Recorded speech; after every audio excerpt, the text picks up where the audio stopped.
Today we're going to be talking about one of our favorite tools from our Level 3 class called Position-Specific Dynamic Joint Mobility.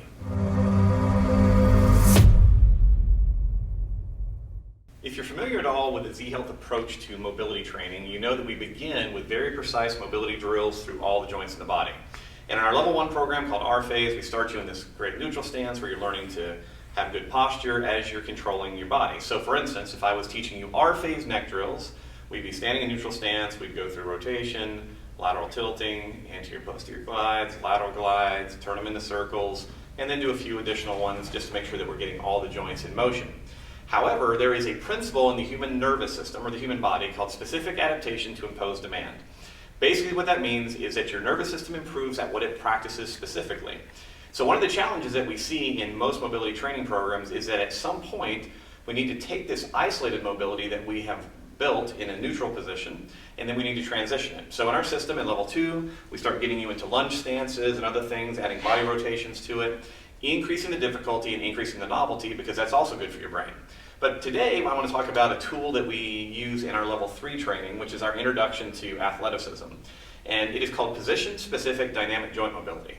So basically the way that it works is once you have earned the right to control your body in a basic neutral stance, and then in some of the, like I said, more athletic positions, we want to transition that movement or that mobility work into the specific things that you do or are interested in. So for instance, if I was working with a tennis player, one of the things that we might want to work on is improving thoracic extension going into a forehand. So if I'm moving here, if I maintain this kind of hunched position as I go through my movement, it's going to alter the technique, I'll lose power, and usually I'll also wind up adding additional movement at the shoulder, which can lead to injury. So if I have a tennis player that's already gotten good at basic thoracic mobility drills, the basic idea of position-specific work would be to say, hey, imagine that a ball's coming to you, or even hold your racket, move into a forehand hitting position and freeze.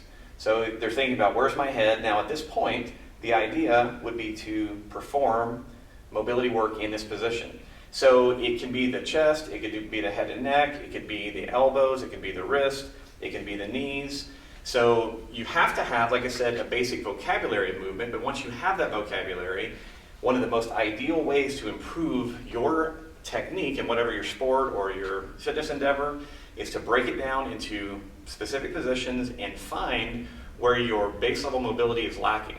The other thing that we say to our athletes in this and clients in this is do the drill, forget the drill. So once I have an athlete in this position, I find that they're a little flexed through the mid-back and we work on some extension here. We then just have them go back to trying to hit the forehand and let their body see what happens. Because very often what we see, particularly in technical work, is people are constantly thinking about fixing all of these postural issues that really should be handled reflexively by the brain based off better information coming in.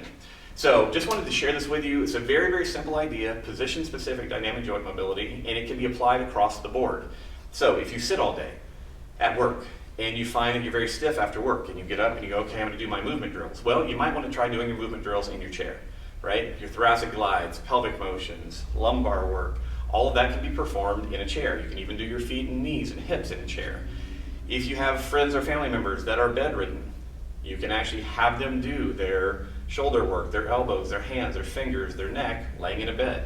The whole idea here is to begin where you need the most improvement and start there. So if you wonder about this, if you have any questions, one of the easiest ways to get into this, talk to a Z trainer in your area. They can teach you the entire joint mobility sequence and then help you show how to apply it, show you how to apply it within your specific setting. We also have products that go through all these different movements for you. But the main idea here is eventually, as you regain control of your body, try to maintain and improve your control in the very specific activities that you enjoy. And like I said, because a lot of people that watch this blog are also involved in fitness, this is something we do very regularly to improve technique and performance in all forms of fitness activity, whether that's squatting, deadlifting, bench pressing. Same idea, figure out where you're stiff, hold the position, and learn to control your body there. It has great carryover to results. If you have any questions about this, please let us know. Otherwise, I hope you enjoy it. Really one of our favorite tools.